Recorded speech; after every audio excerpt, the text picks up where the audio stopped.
Good morning, everyone. Now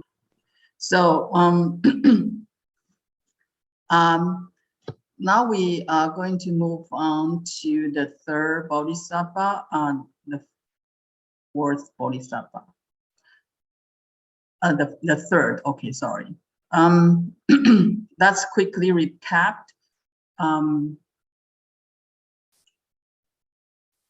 What we talked about last week, that Bodhisattva Samantabhadra asked this question after Manjushri.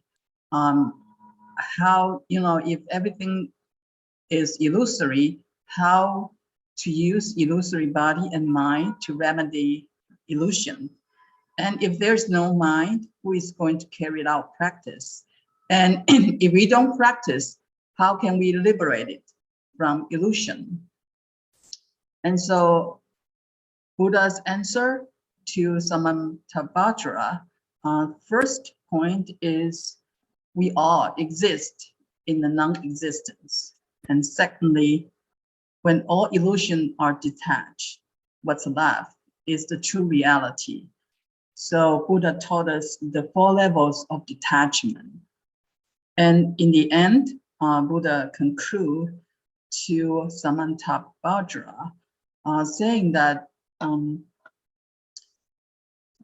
as knowing illusion, you've departed from it. There are no expedient means. As departing from illusion, you've been enlightened. There are no gradual steps. In other words, you are either awake or not awake. You are either enlightened or not enlightened. So there is no halfway in between. And yet, I think most of us, and including the assembly in that sutra, that probably they don't get enlightened right away.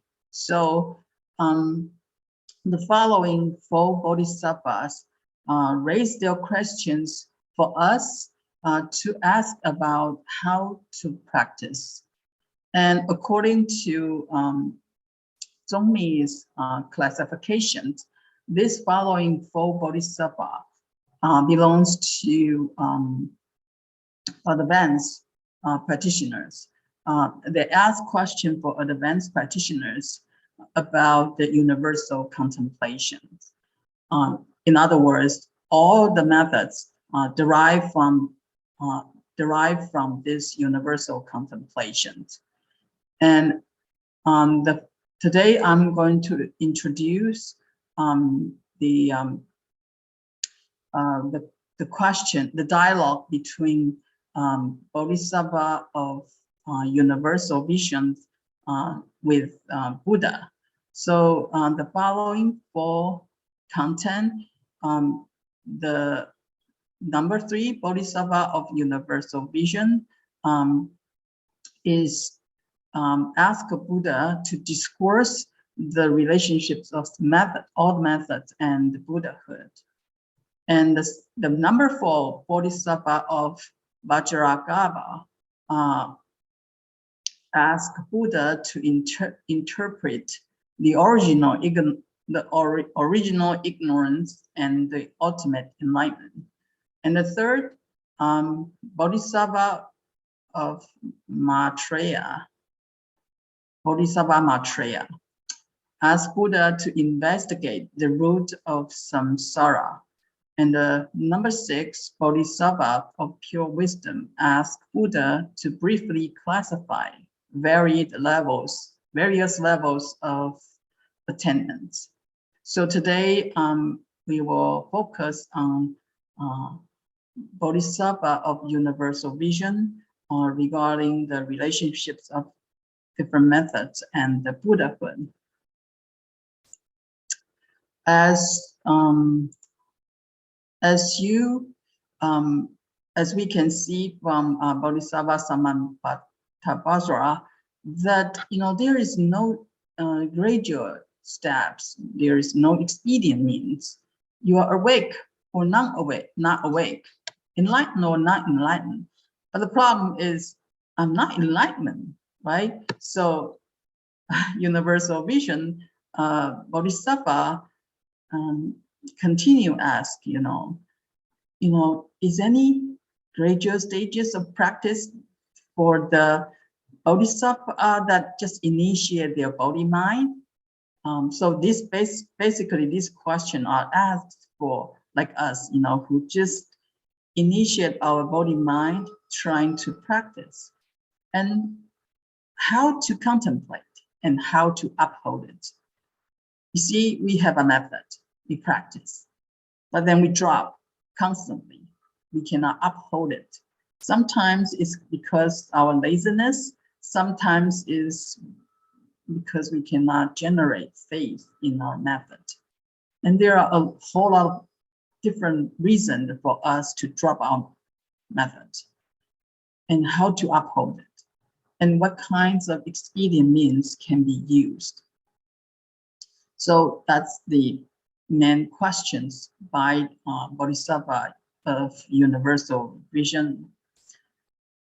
And this chapter is very dense, and not just the sutra itself, but also the commentary by Shifu, and also the commentaries by Zongmi and other masters are also quite lengthy, because this is the core, the main teaching of Buddha about contemplation, how to attain the Buddhahood.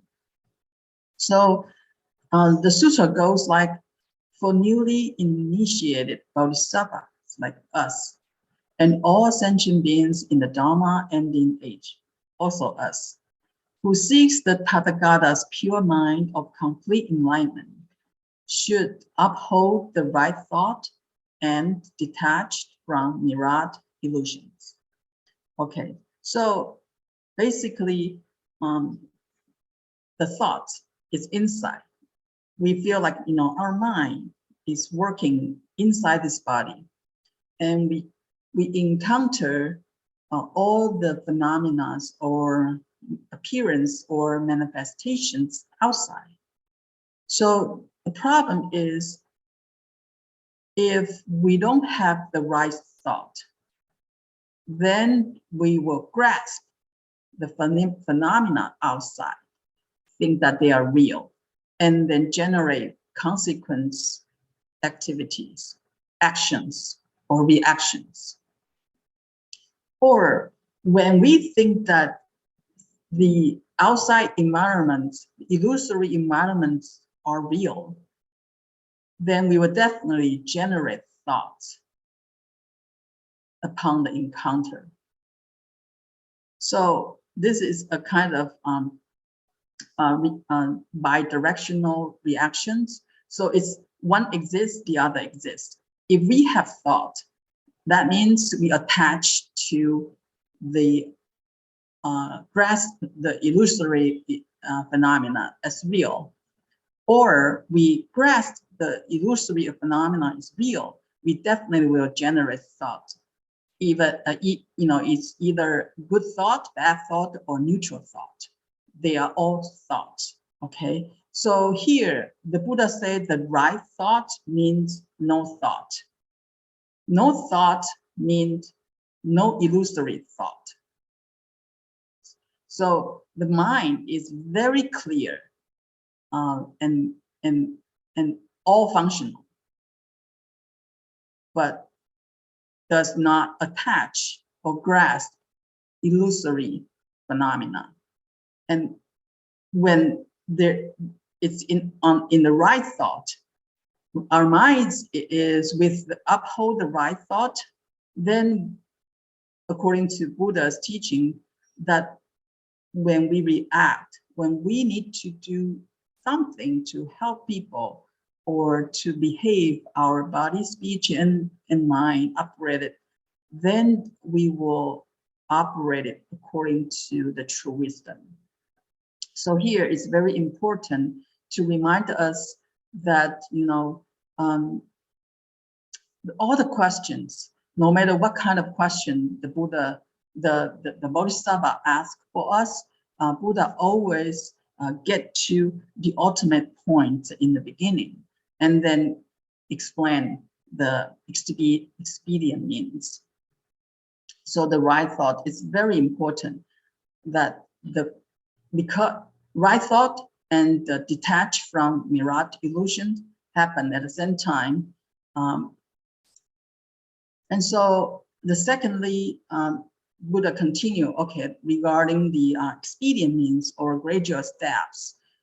Buddha says first, they should rely on the Tathagata's samatha practice and strictly observe the precept, then reside in harmony with like-minded assembly and meditate in a quiet room, contemplating uninterruptedly as follows.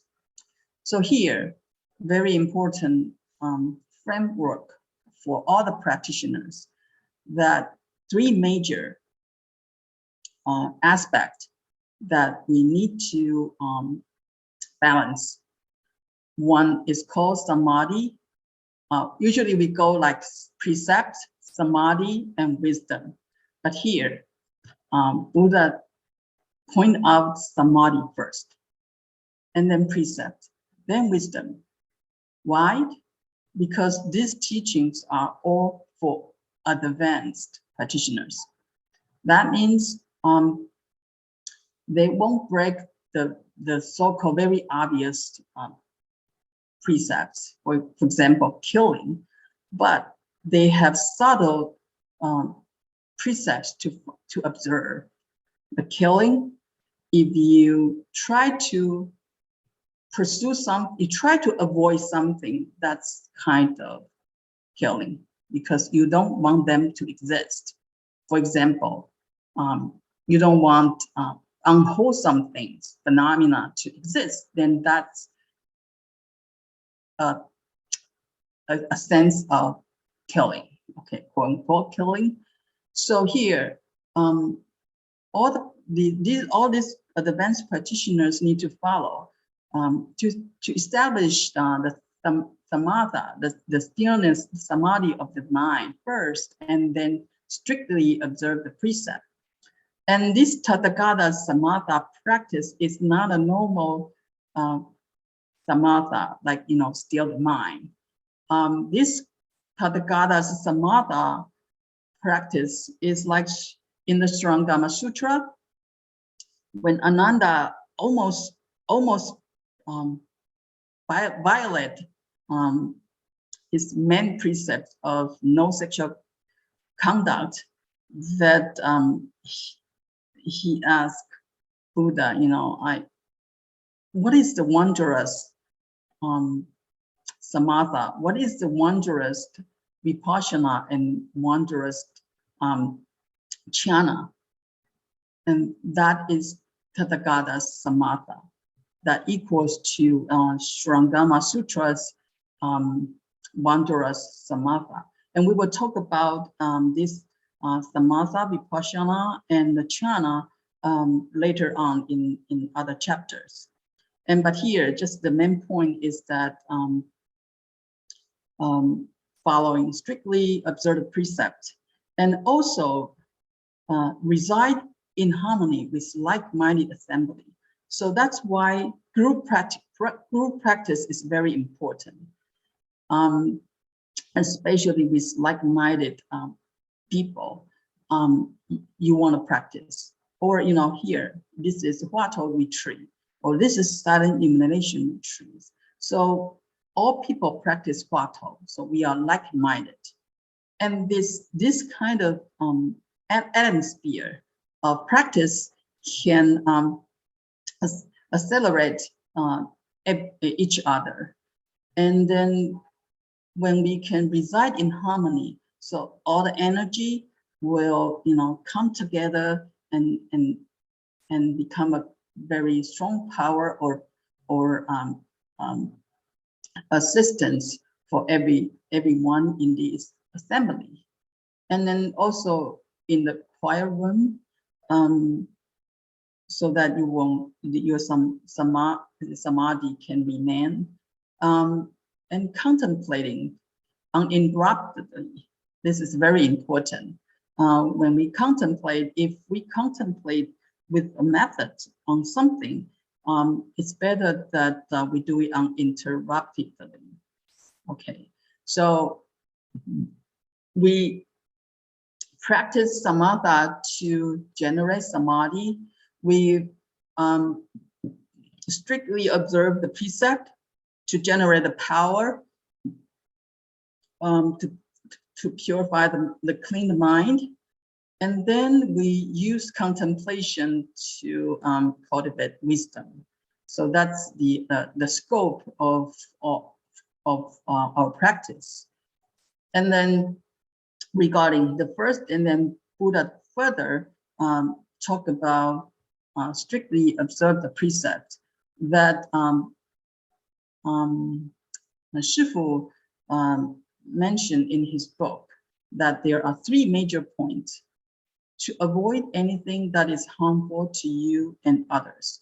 That's what we usually hear about, no killing, no stealing, no bad mouths to people, no sexual misconducts, and no participants, because all these are harmful to us and to others. So that's the first level. And second level is to carry out all the activities that are beneficial to both yourself and others. In other words, when you found out that there is something need to be done that is beneficial to you and others, as a Bodhisattva, we have to do it. Okay. Like a simple thing that if you found out a broken glasses that is very sharp when you walk on the street, what do?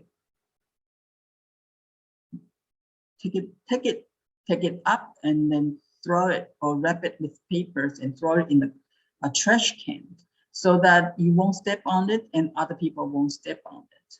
This is just the Bodhisattva way to follow to observe the precepts. The third is more challenge, is to carry out all activities that are beneficial to others, even though they might not be beneficial to you. Okay, this happen frequently in the family. When the mothers, parents, they sacrifice their time, they sacrifice their freedom, they sacrifice their vacation, they sacrifice their life to do things for the children. That's very need us to respect. But how about if that others is those people that you don't know? So Shifu mentioned that to strictly observe the precept, the first principle is compassion and wisdom. And the compassion has different levels. So does wisdom. If our compassion is only applied to our loved ones, then your wisdom is at the bottom line level. If our compassions can be applied to those that we know, even though we are not close, then our wisdom can be more deeper and wider. If our compassion can apply unconditionally to everyone, then our wisdom become unconditionally and pervasive to everywhere. So that observing the precept can help us to cultivate compassion and wisdom, and different levels of observing the precepts, we can cultivate different levels of compassion and wisdom. And indeed, the purpose of observing the precepts is to avoid the outcome of the interaction of 6 faculties, 6 objects, and 6 consciousness. This is more the true meaning of following the precepts. Okay, so today there is about the method. Buddha's teaching generally for contemplation. Buddha's teaching is generally on 2 aspects, samatha and vipassana, or samatha vipassana together, gradually or directly. Okay, so there's a different combination to apply samatha and the vipassana, and basically still the mind. And Buddha provides 5 methods for stealing the mind. We talked about that before. And the vipassana, here in this talk, there are 3 aspects. Contemplate the self, including body and mind, and contemplate the phenomena of mundane world, and contemplate the principles of mundane world.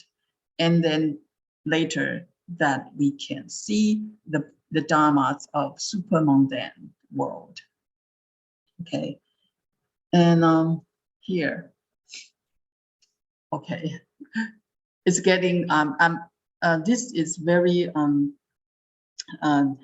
dense chapter, and I'm not going to explain everything in detail, but I'm trying to point out the scope of this chapter that Buddha provide us for all the practitioners. And we can, again, any sutra can be interpreted in different ways of classification. Okay, we have Tiantai, we have Huayan, and we have different kinds of way to interpret any sutras. And here, I use Zhongmi's Huayan classification for these chapters. There are 2 parts. Buddha provide the method of contemplations. The first part is contemplation of 2 emptiness. It belongs to the Hinayana teachings in Huayan school, and that include the emptiness of the self, the emptiness of the body, and the emptiness of the mind, and then the emptiness of the Dharma that belongs to the Hinayana teaching in the Huayan school. And the second part is the contemplation of the Dharma Drum. This belongs to the complete teaching, the highest teaching in Huayan school. So there are 3 aspects: the contemplation on true emptiness, the contemplation on interpenetration of noumena and phenomena, and the contemplations on the universal privation and the complete accommodation. And so I will try to explain to you. So first, we talk about the Hinayana teaching, that we need to contemplate the body and contemplate the mind, so that we know this so-called self of body and minds is illusory projection. Is an illusory projections. Okay, so the method is, when we contemplate that in our body, the things like nails, teeth, skin, tendons, bones, those very solid things that belongs, like muscles, the very solid things that belongs to the earth element, And the blood, saliva, tears, urine, those are the water elements. And warmth, today is very cold. So we need to keep warm, keep our body warm. This warmth belongs to the fire elements. So when people die, they lose their body temperature. And motion belongs to the wind element. The so-called motion, for example, heart beating and breathing, the lungs up and down, and circulation, that belongs to the wind elements. So our body needs these 4 elements to keep it alive. And so we contemplate, the skin, change all the time. The cells, skin cells died, and then there are new one, and the bone, everything, change. And blood and warmth, the motion, like coughing. I'm not coughing, and I breathe like this way, and when I cough, and I breathe like this way, and things change all the time. So through the uninterrupted contemplation on these 4 elements in the body, we will ultimately found that there is no substance. The body has no substance and its own appearance. So basically, this body is just the temporary composition of the 4 elements. So in reality, it is not different from an illusory projections. So this is very famous for the Theravada traditions, that the analysis of the 4 physical elements, that it is a main method to practice the no self and one body part. And the second part that we need to analyze is the interaction of the 6 faculties and 6 objects, so that we know that even the mind is also, projections. So the way is, the sutra goes like, due to the provisional union of the 4 conditions, one interpretation for these 4 conditions is the vision, hearing, perception, and awareness. When the body and the 4 conditions combine together, then the illusory 6 sense faculty come to exist. Okay, here, the first part. Once we have this 6 faculty, we can perceive the outside environment. So the next step is combination of internal, that means the 6 faculties from the 4 elements, and the external 6 sense faculty, and the external 6 6 objects, and of the 4 elements, and that give rise to the illusory existence of grasping chi. I checked 2 translation that I don't want to use conditioned. What is conditioned energy that I found in the current English translation of this term, but I would rather use grasping chi. So that means when the 6 faculty interact with the 6 objects, before the grasping formulated, there is a called volition. If you in the meditative state, you sometimes will observe that your mind there is a subtle tendency to that the thought, before the thought come out, a solid thought come out, you see the chi, the things that is going to formulate. That is called grasping chi. Okay, so we call it a very subtle volition process. And so if you have this kind of experience in meditation, that when you encounter the six organ with the six object encounter, the first is the volition of this initial grasping. And then when it continues to accumulate, then it will form a solid appearance of grasping. So the continuity is very important. If you see, if the object grasping is not continuing, just like 1 second, then you pay attention to others, then that grasping mind won't formulate. It's just like a very rough initial grasping chi. Okay, so of course this I'm talking about very subtle state of mind activity or mind volition. So this is provisionally called mind, and we need to contemplate deeper and deeper to see the grasping mind and to see the grasping chi, and then they are illusory. Okay, so that's Buddha's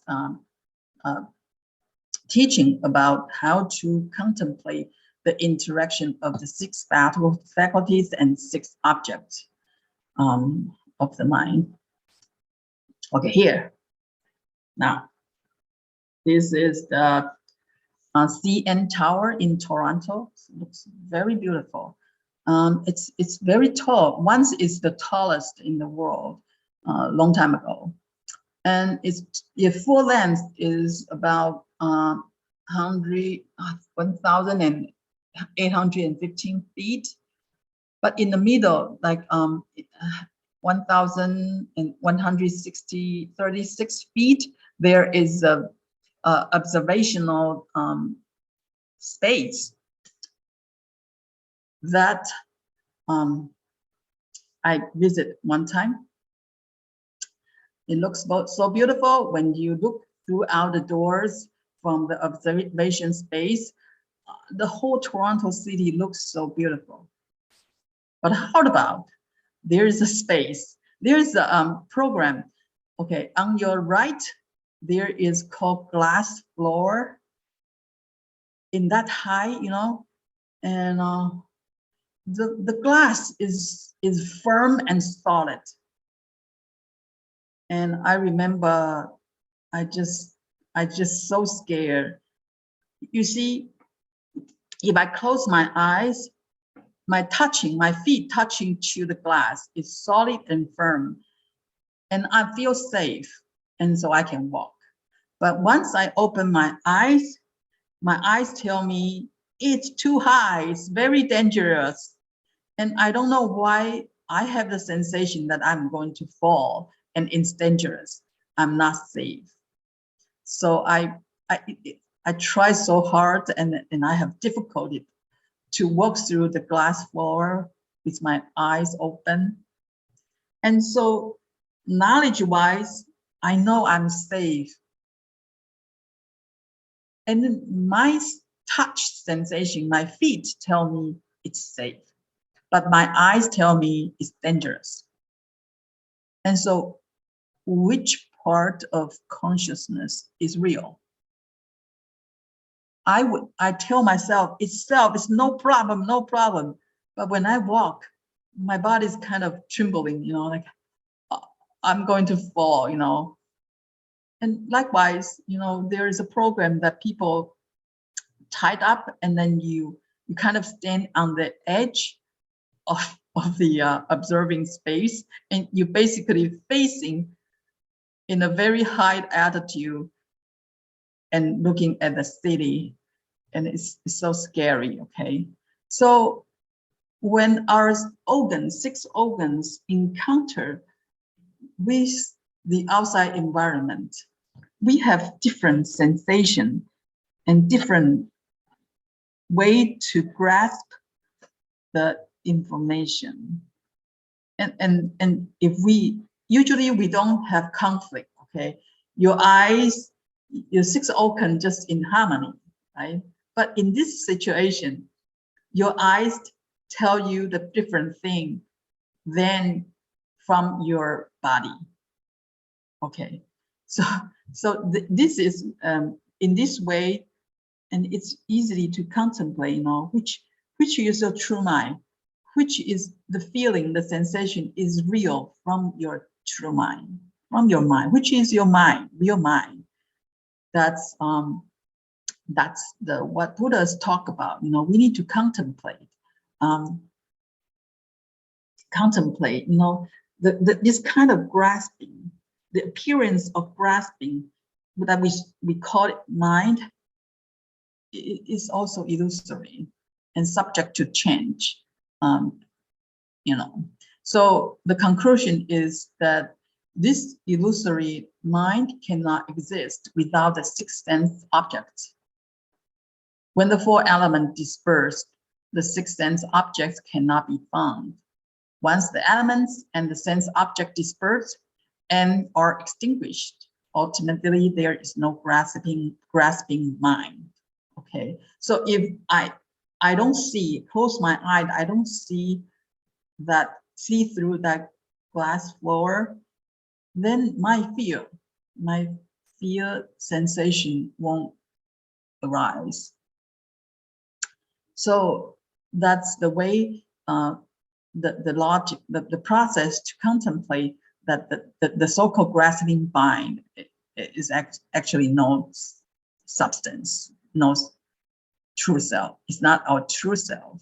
So we need to contemplate to see that this is, you know, the mind is also illusory. So in the Theravada school and also our Mahayana school as well, that there is a universal method called the four foundations of mindfulness.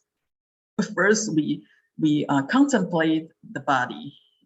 It's not pure, and we contemplate that the feeling or sensations are ever changing, and we contemplate that the grasping mind is impermanent, and then we contemplate on the Dharma that has no true self.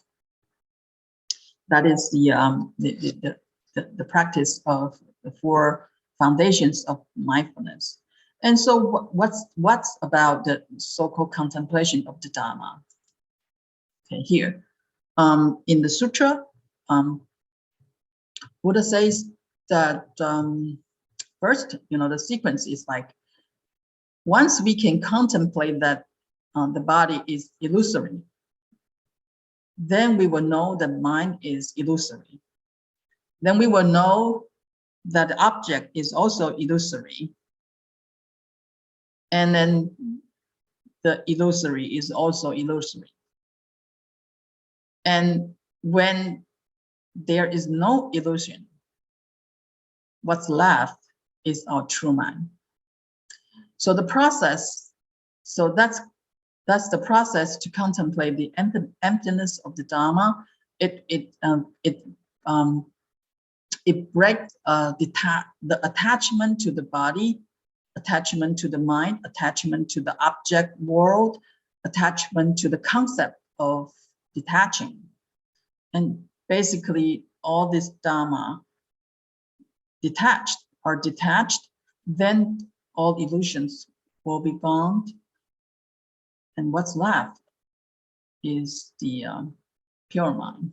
So in the Sutra, Buddha used the analogies that how people polish the bronze mirror. So in the ancient times, there is no glass mirror. People use bronze, and then so keep polishing until it's flat, perfect, flat and shiny. Then it will reflect precisely what the object is. Okay, and then so it means the mind, the flat, shiny mirrors is our pure mind, and then it can reflect whatever manifests in front of it without distortion. But this mirror got to be perfectly flat and perfectly shiny. No up, the up and down, no distortion of the mirror. So again, I have to remind you that this is the teaching of Hinayana in Hawaiian school. So at this point, some practitioners, like I would say the purpose of the goal of Theravada practitioners is once they can the body and mind and object, the goal is to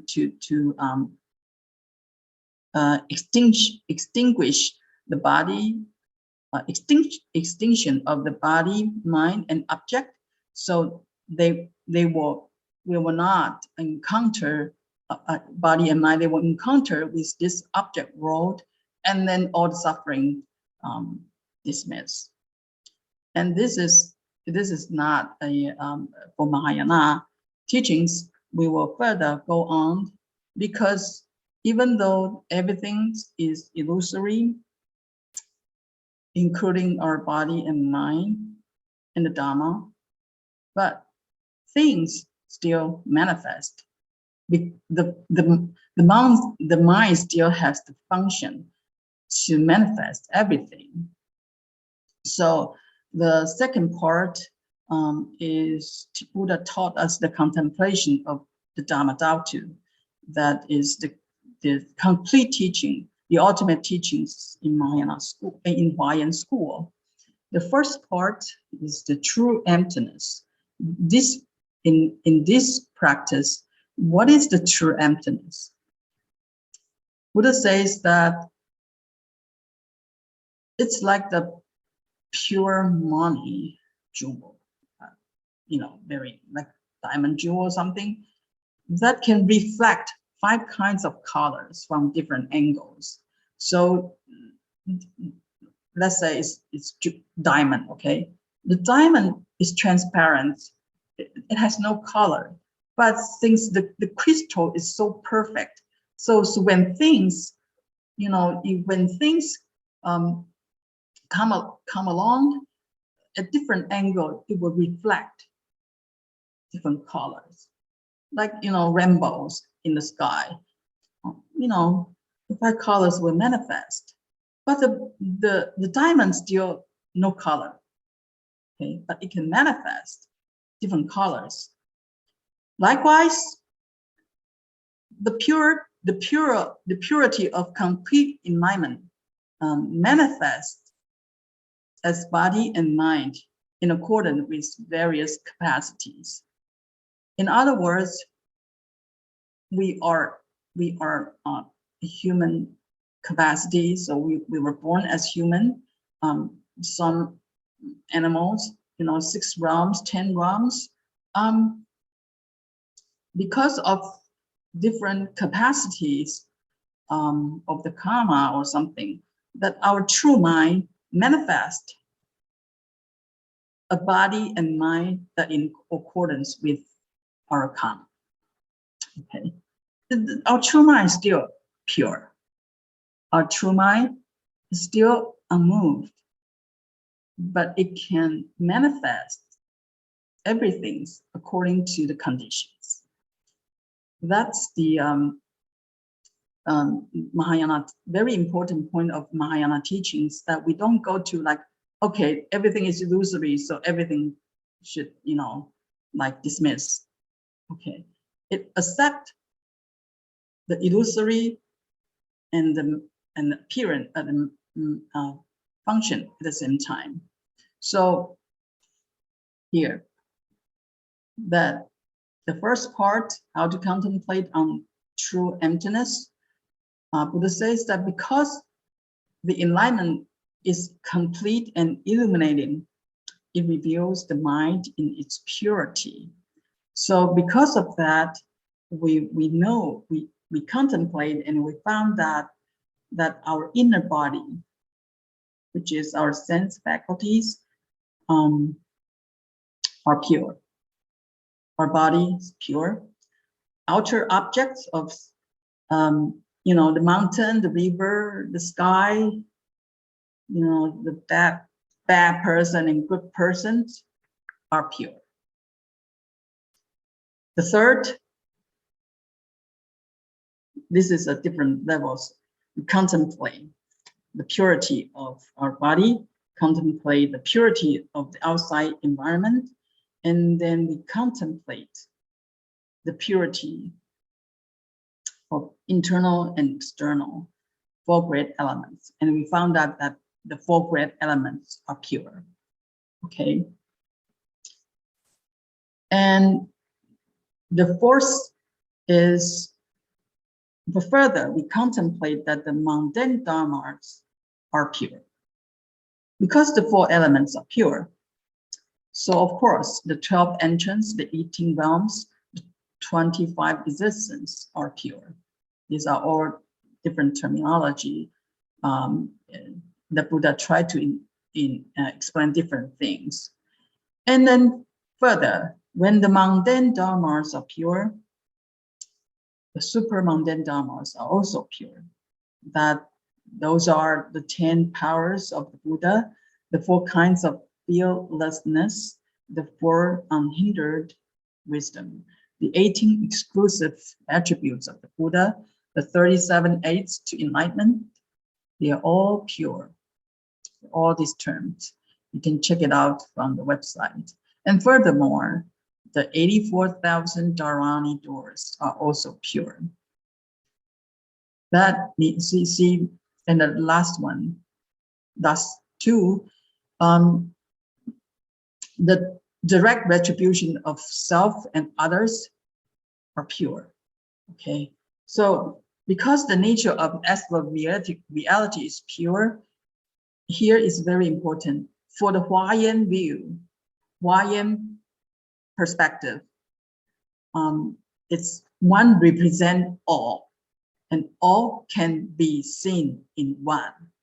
Okay, that's called one of the wondrous door of Huayan aspect. So I'm pure. This body is pure. Then all others people's body are also pure. Then all sentient beings in the 10 directions are complete, enlightened, and pure. Okay, here is the core concept of Tathagata Gabra. Okay, all sentient beings in the 10 directions has already complete, enlightened, and pure. And also the dependent retribution form from one to all worlds are also pure. So one world is pure, like, oh, the Western Pure Land is pure. This Saha world is dirty. Sorry, here. If one world is pure, all other worlds are pure. And all the worlds in the whole space of the past, present, and futures are equal, pure, and unmoving. That's the contemplation of the Dharma Dhamma on true emptiness. Is everything is pure. It's not about non-existence. It's about everything exists, but it's pure. Okay. And the second part is the contemplation of the Dharma Dhamma on interpenetration of noumena, principle, and phenomenon. So as the nature of enlightenment is fully pervasive, pure, and unmoving, then 6 faculties are omnipresent. 6 objects are omnipresent. The 4 elements are omnipresent. All Dharani are omnipresent in the whole Dharma Dhamma. Okay. Can you hear the universe? If your ear faculty is unpresent, according to this contemplation, if you get to this point, the second levels of interpenetration of principle and the phenomena, then basically you hear, not rely on your physical ear.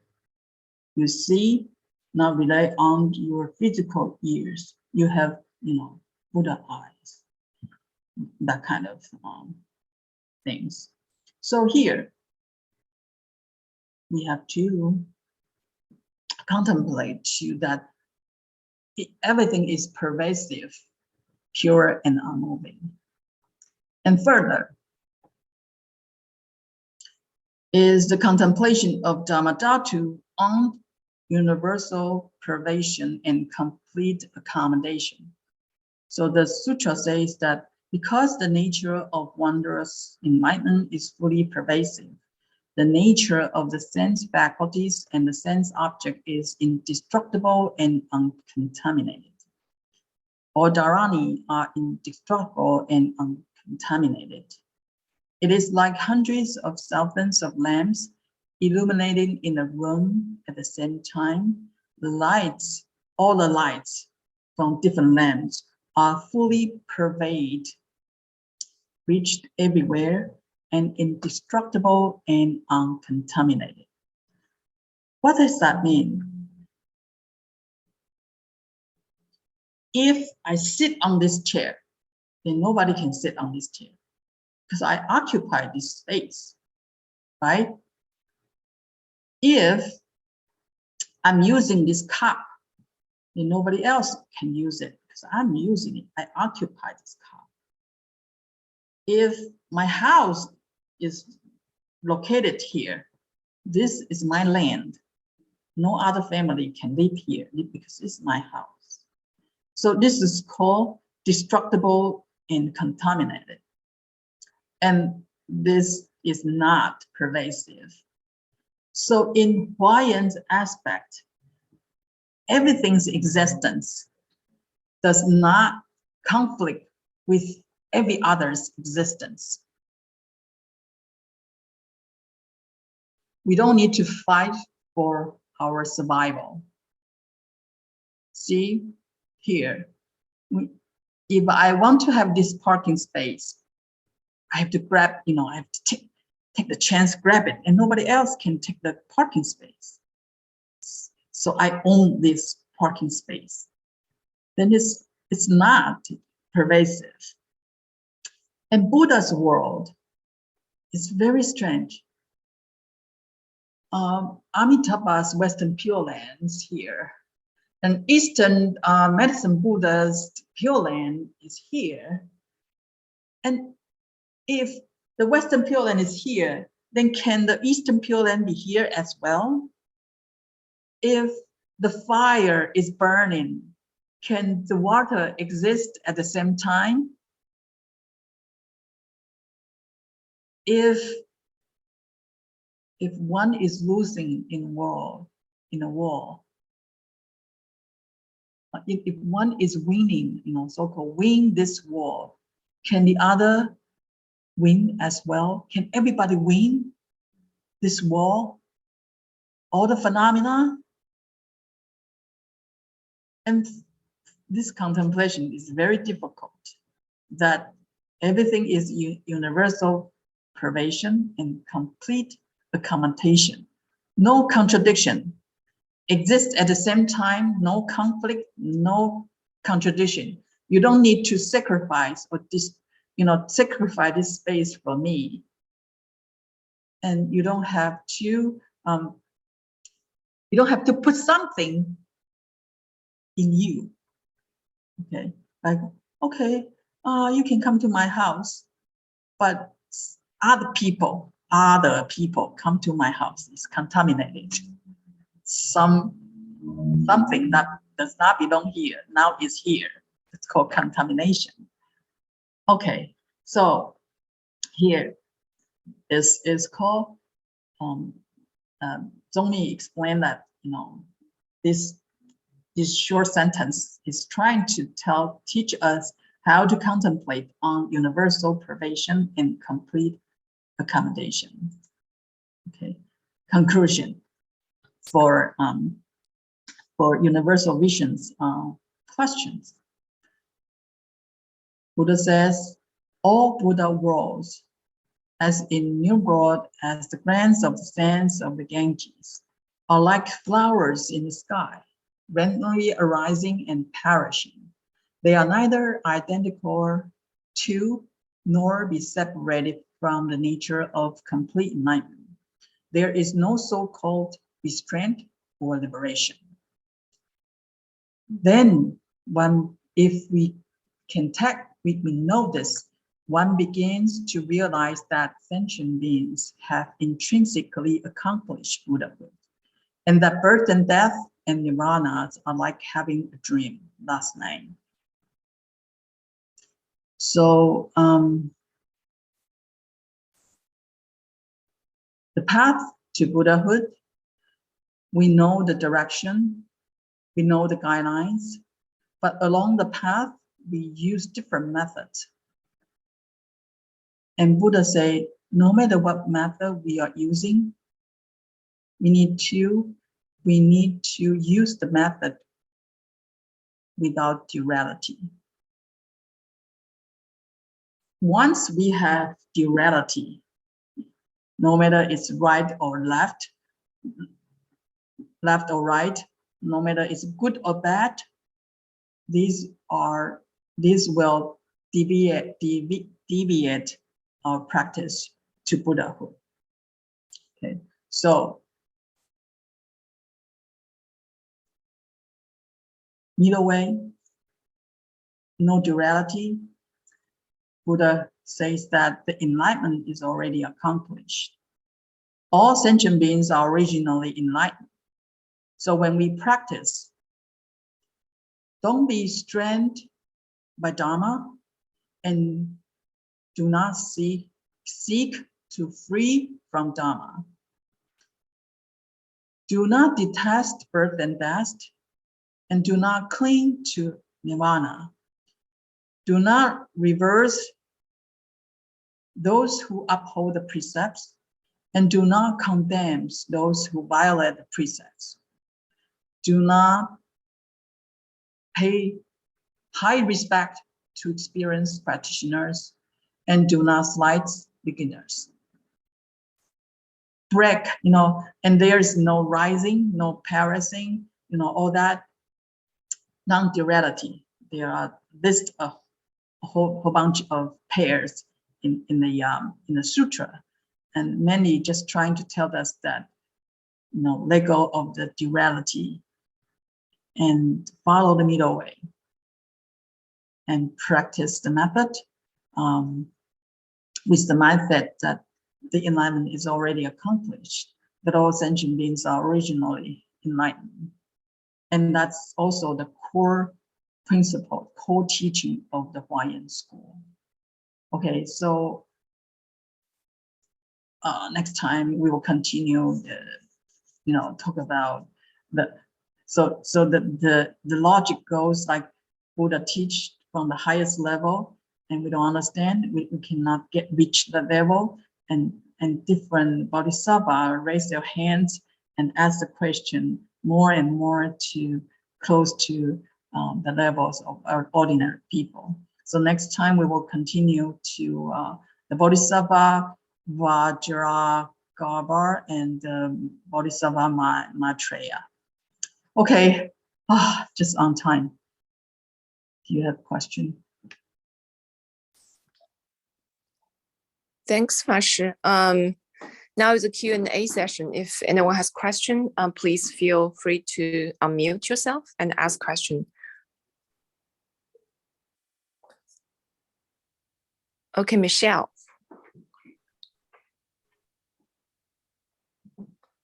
Please feel free. Yeah, go ahead. Okay, 师父阿弥陀佛. I got a question.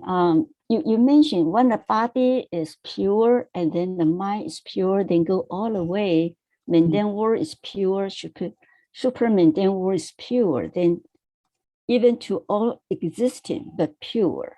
Mhm. So what does the pure mean? It then means the emptiness. And the next question is, all this is so beyond our horizon. So the only way to understand that is by the contemplation during the meditation. And so at this level, we just have to believe it, have the faith on that. Or how do we accept it? Exactly. So you are, there are many Bodhisattva ask the same questions for us, because even at the teaching at this level, that, we can logically accept it, but we feel kind of far away from the true experience, to feel that, or to know that the so-called purity of the mind. I think you will find some of the answer in the following talks, because this is not really ordinary people's level of practice. And but especially the Huayan contemplation that's quite, it's called wondrous door. Xuanmen is so wondrous. Yeah, very wondering. You can see a sesame seed. You can see the whole universe is through a sesame, 1 grain of sesame. That kind of, you have to let go of all the mundane concept in order to see the Huayan view of the universe. But you see, we can, use this so-called the 4 foundation of mindfulness. We can start with the what is that called? The Hinayana teaching, to contemplate the true emptiness of self and the Dharma, because Buddha said that you cannot try to interpret the true reality with illusory view. Whatever the views we use, if they are illusory, the things that we perceived are also illusory. So we have to start from the ground levels to contemplate, at least we have to know, at least we have to experience, to really understand, really experience that body and the grasping mind. The mind we think is our mind is actually grasping mind, are also illusory. Mm-hmm. We have to start from here. So start from is illusory, and then eventually we'll get into the pure. And then we have to know what is not pure in order to know what is pure. I see. Okay. All right. And how do they tie to everything is created by mind? Are they related? Everything is created by the mind, has different, can have at least 2 interpretations. So it's 2 separate. One is for the mundane mind, for ordinary mind, with the all kinds of defiled seeds in our 8th consciousness. Mm-hmm. We create the world that proceed through those seeds that store in our consciousness. For example, from the Sutra, because I only can be in one realm at one time, right? Because I'm human, I see water, it's transparent, it's drinkable. But according to the Sutra, if you are ghost in the ghost realm, this liquid H2O is a stingent, bloody kind of things. Oh, I see. Mm-hmm. So, because our mind, in different level with different karmic seeds, compose the how we perceive this world. So everything is created by our mind. like defiled consciousness. our defiled mind. But at the same time, from Huayan's perspective,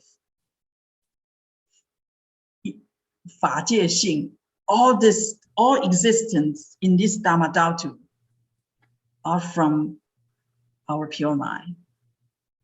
That's Buddha's level. So Buddha see everything, see every sentient beings is Buddha. Okay. And we're getting lower and lower level. We get more. Okay, God. Well, thank you very much for the very inspiration talking.